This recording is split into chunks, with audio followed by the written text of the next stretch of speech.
ආයුබෝවන් ප්‍රබෝධමත් දිනයක් මා හිතවත් වෘෂභ ලග්නයෙන් උපන් ලක්වාසී ලෝවාසී සියලු දෙනාට මම පාරම්පරික කැඩුම් මිදුම් වෛද්‍ය හා ප්‍රවීණ ජ්‍යොතිර්වේදී කමල් විජේතිලක රාජගුරු.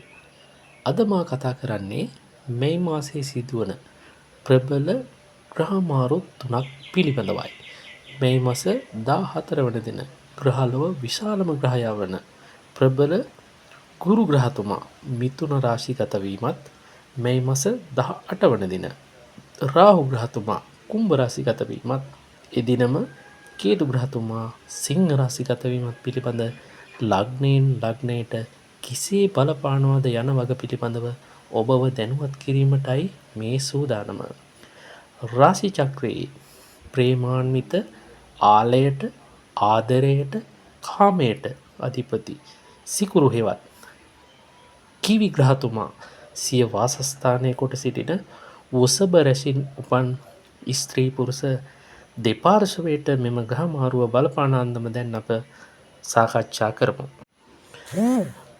අන් අයට යටත් නොවන සියලු කාර්යයන්හි දක්ෂතා පෙන්නුම් කරන කැපී පෙනෙන ලෙස ලස්සන ඇඳුම් පැළඳුම් සුවඳ විලවුන් නිතර භාවිතා කරන ලගන්නා සුළු කතා විලාසයක් ඇති තම වාසිය බලාන නිතර කටයුතු කරන ඉතාමත් ඉහළ ආත්ම ශක්තියක් ඇති නිතරම ජයග්‍රහණය පමණක් බලාපොරොත්තුවෙන් කටයුතු කරන රහස් සිතේ තබා ගත හැකි සමාජයට කිසිදු අඩුපාඩුවක් නොපෙන්වෙන නගරයට වඩා ගමට ප්‍රිය කරන අන් මත ගරු නොකරන සංගීතය සාහිත්‍ය කවිය වැනි කලා අංශ කෙරෙහි සහජ දක්ෂතා පෙන්නුම් කරන රාගයට කාමයට වැඩි උනන්දුවක් ඇති රාශි චක්‍රයේ ඉතා ප්‍රසන්නම රාශිය වෘෂභ රාශියයි.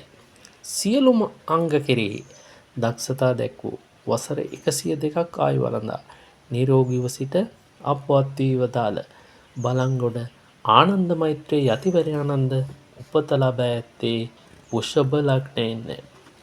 කේන්ද්‍රයේ ගිනි කොන දිශාව වන දෙවැන්නට ගුරු ග්‍රහතුමා සැපත් වීමත් උතුරු දිශාව වන දහවැන්නට රාහු ග්‍රහතුමා සැපත් වීමත් දකුණු දිශාව වන හතරවැන්නට කේතු ග්‍රහතුමා සැපත් වීමත් ඔබේ ජීවිතයේ විශාල වෙනස්කම් රාශියක් සිදුවීමට නියමිතය. රැකී ආරක්ෂා වෙළඳ ව්‍යාපාර දේශපාලන කටයුතු සඳහා ඉතා සුබදායී ග්‍රහ පීඨීමක් පෙන්නුම් කරයි.